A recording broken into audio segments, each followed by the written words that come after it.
to develop mindfulness, we have to have a steady and comfortable posture. Steady and comfortable posture. And only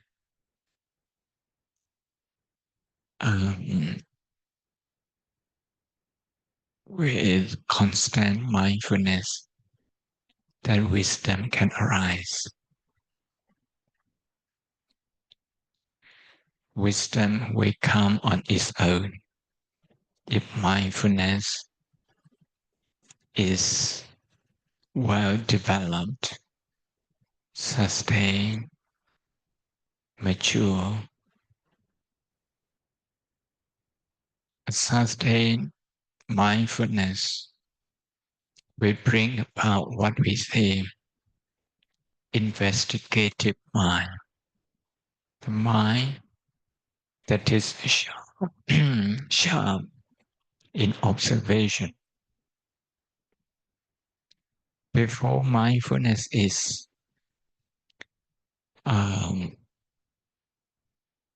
mature and sustained.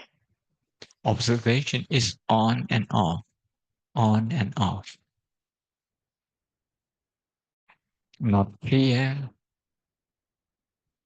and we don't, it's not spot on.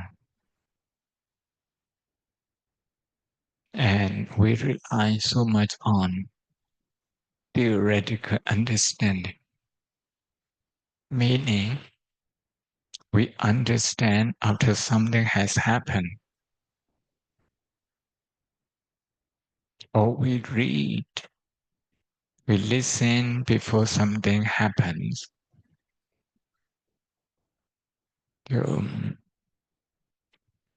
That intellectual understanding is good. Is good. It does not necessarily transform the mind. The mind is still reacting to negative experiences, to what we like, what we don't like.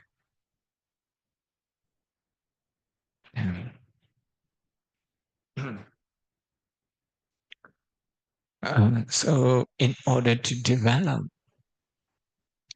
mindfulness, this steady and comfortable posture is essential. I would even say it's vital. Something we must have.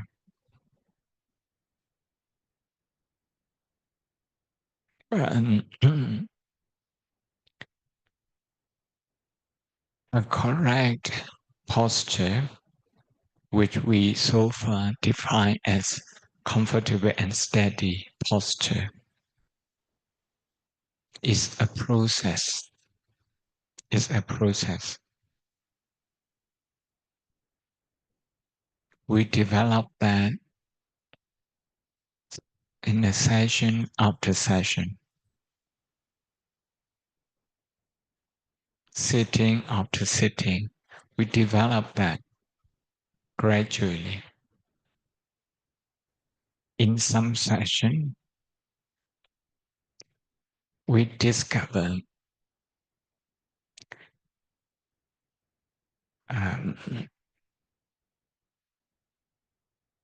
how we get lost in our thoughts. We didn't realize when the posture has moved. The face, the chin, the neck, the shoulders, and the spine. At least more than one point. We have moved more than one point.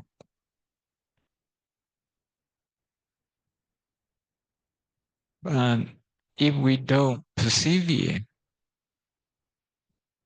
if we don't sit long enough, we will not see. So we have to sit. We have to sit long. So each session, you should expect yourself to sit longer and longer. Even by 5 minutes, 10 minutes, you're trying to increase. And this one, we call this Adhitthana Parami. Adhitthana. Without Adhitthana, that is determination or the willpower, nothing big will come. Even the Lord Buddha, after he has achieved the highest concentration in Lokiya terms before Ariya Mat,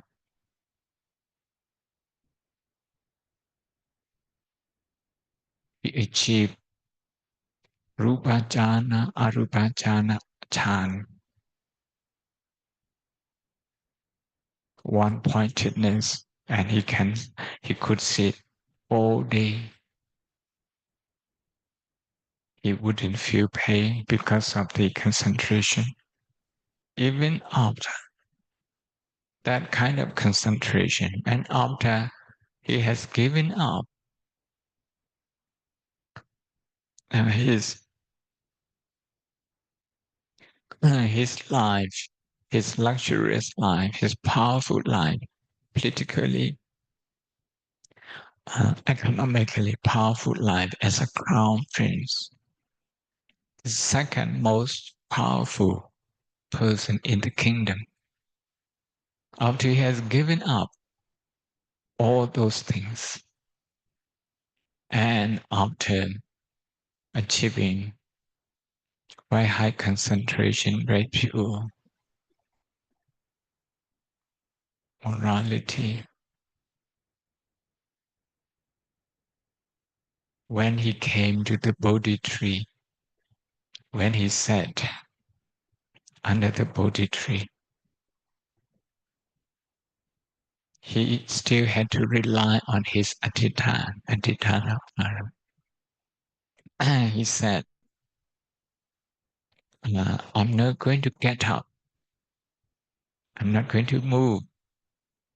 Let my bones be broken. Let my blood go dry until I achieve enlightenment. I'm not going to get up.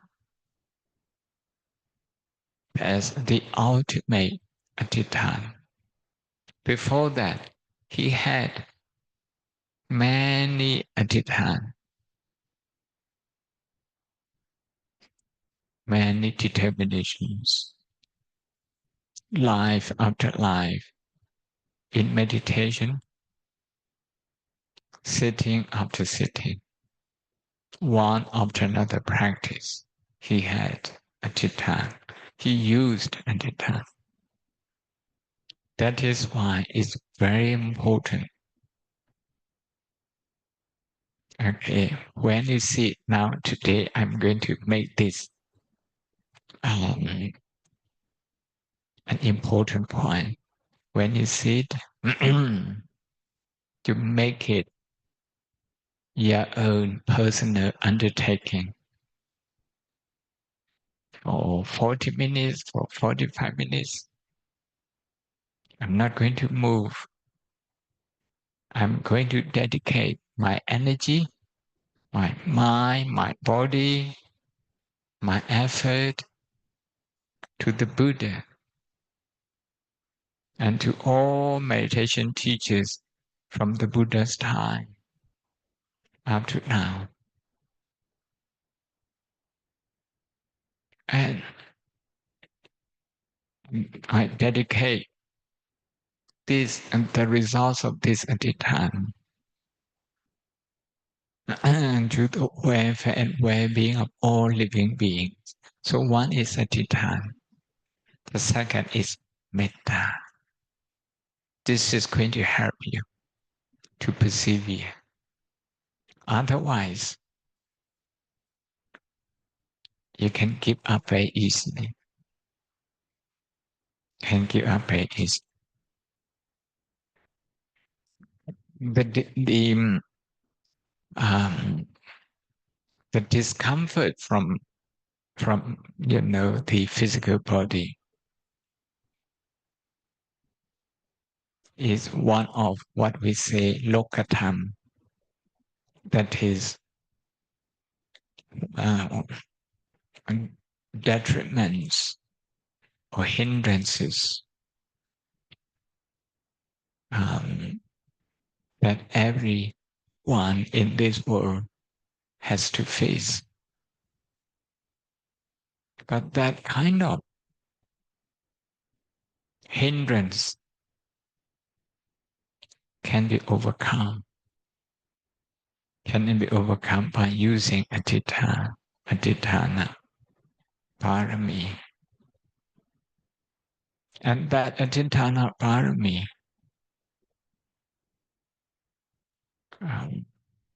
will help you to develop good posture. And good posture will help you to develop mindfulness. You can see the sequence. So at the beginning, you do your adhitthana and then you check your posture.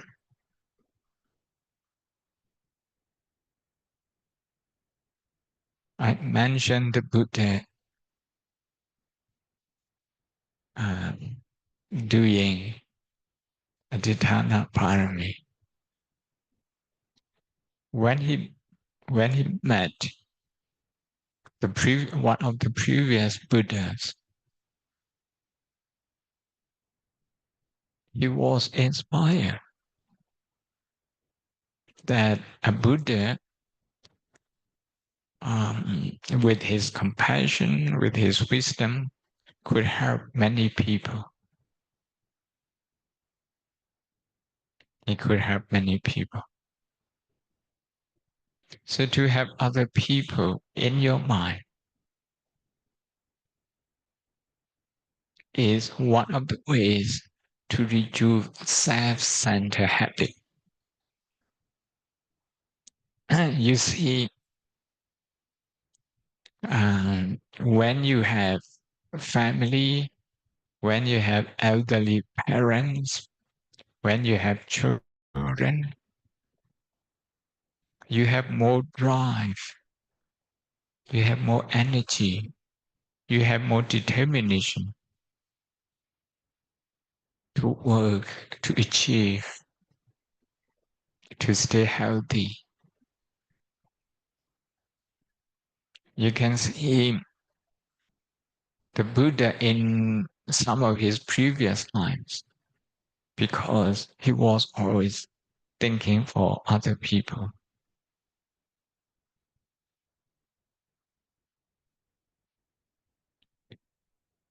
In Mahachano, for example, Chandaka, not 500 people came, not 499. They only thought for themselves. So, when the ship capsized, they had no ideas what to do. They were only thinking for themselves. Self-centered mind, or people who are thinking only for themselves, they lose peace of mind, they lose their calmness very easily. And for Prince Mahachanaka, he was thinking about his father's kingdom, which he has never been. he was going there. And he was also thinking about his mom, his mother, who was left behind. So he swam and swam and swam for 7 days. He didn't know if he was swimming towards the right direction. He had no idea how many days he had to swim. He had no ideas if there would be anyone to rescue him. But he was full of determination to swim, to reach the shore. That was because he was thinking for other people. So, in order to develop a good posture, we develop a holistic mindset. When I say holistic mindset, that includes adhitthana, that includes metta, that includes mindfulness, that includes self-compassion. Holistic. When we say parami, we talk about in Theravada Buddhism about 10 qualities. About 10 qualities coming together. It's about holistic approach. Because all the meditators, you have been to many retreats. You have been studying with many teachers constantly. I think this posture, attention, detailed attention to posture, will bring all your knowledge of the practice to become holistic. To become holistic.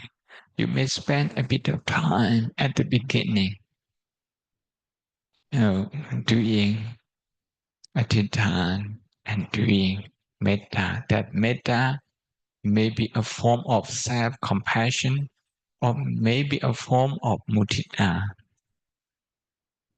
for yourself, for other people. Actually, in the Myanmar tradition, there's a practice of dedicating about 10 minutes to metta at the beginning. Without adhitthana, sometimes your frustration may get the better of you because you have to check your posture every now and then, and you have to apply effort to correct that again and again. If you're not used to this, if you don't see the point, you can become easily frustrated. But the more you observe, the more refined the posture becomes. Sometimes when the practice is getting more and more refined, you have to actually really pay attention to discover where the change is. Maybe just in the neck. The neck is lowering, maybe just 1 centimeter.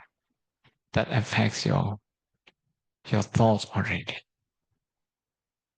Maybe your forehead moves slightly to the side. Maybe just 1 or 2 centimeters. Sometimes it may be in the middle of the spine. Sometimes maybe towards the shoulders. Sometimes maybe your chin just drops a little bit. So when concentration is getting more and more refined, more and more delicate, you will discover like that. When you discover when the chain is so slight, the length of wandering mind is also short, it's getting shorter and shorter. You almost discover wandering mind immediately. You can see you're closing the gap, you're narrowing the gap, narrowing the gap. But you have to allow the body to demonstrate its own characteristic, the mind to demonstrate its own characteristics. What we do that is to observe as a third person, as a third person.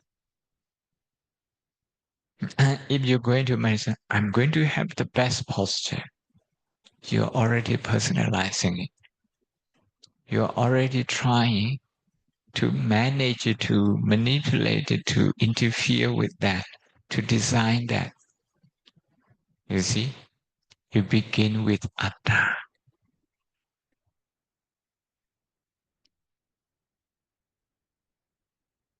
That is why it's helpful to dedicate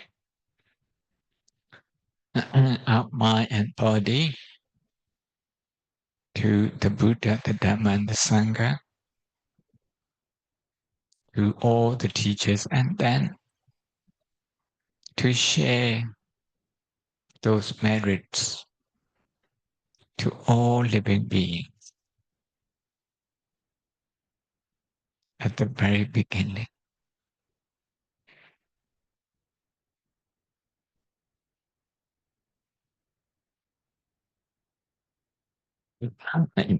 Just remember one more that I have been mentioning to summarize. Just one more thing. That's Atithana Parami. Meaning, okay, for a certain period of time, I'm going to move. I'm not going to move. If today I'm going to sit for 1 hour, you will be your subconscious mind, your subconscious habit will demand again and again. You should stop now. Please stop. Maybe this much is okay. It's tanha demanding. If you give in one time, it will come back again and again. Okay. If you don't give in, if you go through once, maybe it will never come back. Even if it does, it will not be that strong. And such thing sometimes is managed with attitude.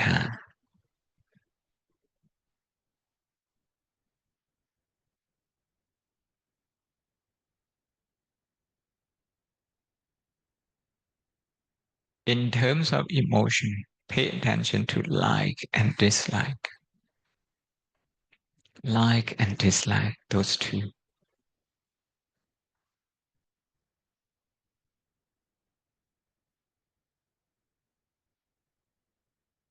If you want to go beyond that, you can pay attention to the naming mind. Okay, like that emotion you call it liking. That another emotion you call disliking. Liking, disliking. He said good, bad. You can see all the naming mind, very busy mind. very busy. You see, it labels this is good, that it goes for it. It labels this is not good, and it tries to get rid of it. It's like a drama. It writes its own script, and it becomes the actor. It doesn't become only one thing, a spectator. It doesn't become a spectator. So it keeps writing the script. It keeps acting. So the show never ends. You can see what's going on in the mind since we were young. A lot of thoughts going through our mind. We know a lot of them are nonsense, but we can't get rid of them because somebody is writing script. So soon after his enlightenment, the Buddha said, "You, the script writer, now I see you. I'm not going to allow you to write the script anymore. The avijja and tanha."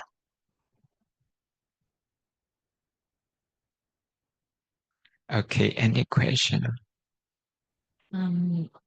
I would like to ask, you were saying that there's object and then there is awareness of the object, right? That's step one. Step two is mindfulness. This mindfulness, is it the pure mindfulness you mentioned?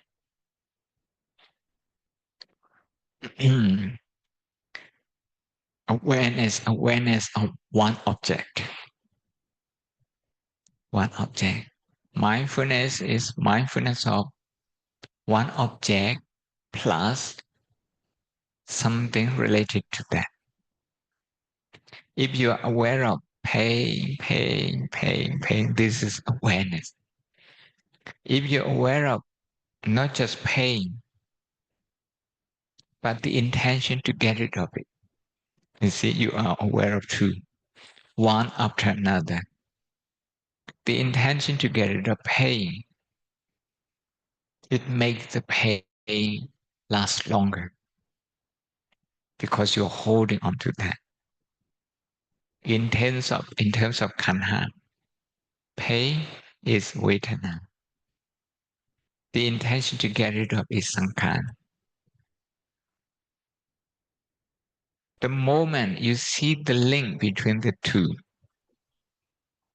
you start relaxing. Before you see the intention, you're actually fighting with the pain. So with awareness, it's possible that you fight with the pain. But with concern, with mindfulness, with sati, you don't fight with the pain anymore. Because you see a bigger picture. Yesterday, I mentioned about naming mind. The mind that is creating perception, creating a lot of names. So first, you see pain here. Then you also see the mind that is naming this experience as pain. Sometimes as numbness, sometimes as tingling, sometimes as sensation. These are all the work of the mind. But say, my knees, if my knee hurt, my knee doesn't know it's hurting. The knee, the physical body, react only in emergency if I touch fire, The body knows it, that it's dangerous. It does not have trauma. It does not carry trauma on its own. With the mind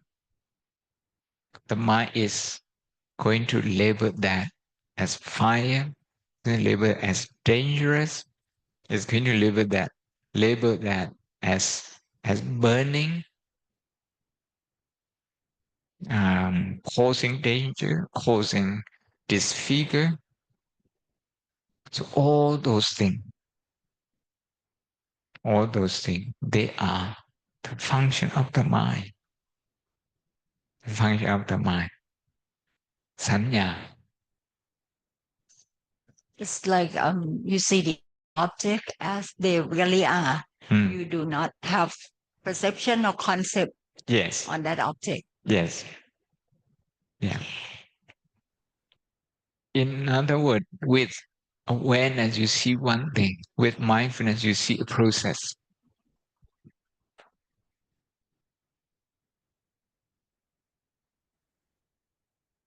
There's a question from home last night. They asked, is there a Bali word for the awareness and mindfulness?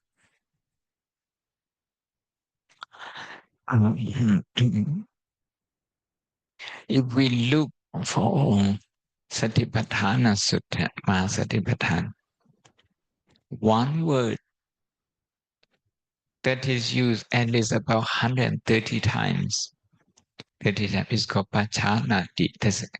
That's a verb, Pachanati.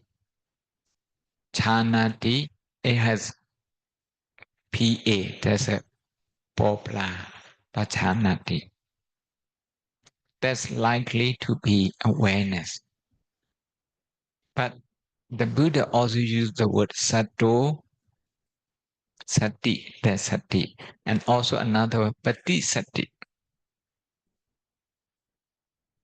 Patisati. Sati, okay, if Pachanati is awareness, Sati is mindfulness.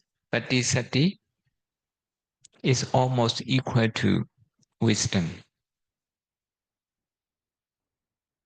That is Sati that is able to reflect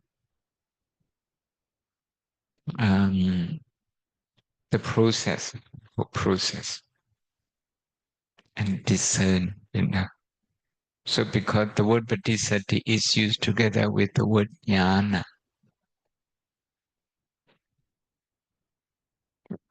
In Satipatthana Sutta, the word Sato Sampajano, Sato,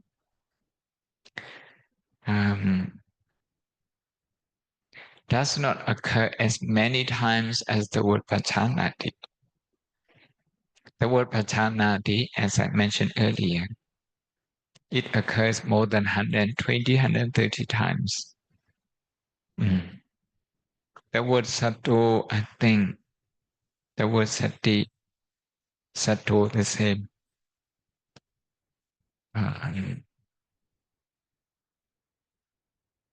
Maybe around 20 times. In terms of what you have heard, it's like this. You're aware of an object that is the six senses. So this is awareness. If you become aware of that awareness, you see, awareness of awareness, that becomes mindfulness. With mindfulness, you have the ability to observe. Observation comes only with mindfulness. With awareness, if you try to observe, you get carried away by your thoughts. People get carried away by their thoughts very easily. Sometimes they think they observe, actually, they are using their opinion, their theoretical understanding to actually check. It's a kind of checklist. But mindfulness, usually, it draws you closer to the present moment. Only if understanding arises at the present moment, that understanding will be liberating. Otherwise, doesn't matter how much we understand, it's not liberating. It does not liberate us from anger, from trauma, then and so that's the standard. Okay, I just would like to conclude that if you apply the observation of posture, okay, you're going to discover more and more. You just have to be patient. You just have to be curious. With that spirit, you go into meditation. You allow your posture to go a little bit awkward. It's okay. Have self-compassion. Don't punish yourself. Don't blame yourself. Don't be judgmental. Oh, I'm not good enough. Don't be judgmental. Because we discover what's wrong. We correct that each time. Each time we correct the incorrect posture, we get closer to the correct one. There is no correct posture per se. It's about working on the incorrect one and then get to the comfortable and static. We see, we use mindfulness as the standard. We have to discover the moments without mindfulness. As we discover that more and more, we close the gap and mindfulness will get stronger. And starting from tomorrow, make sure that you do Atithana.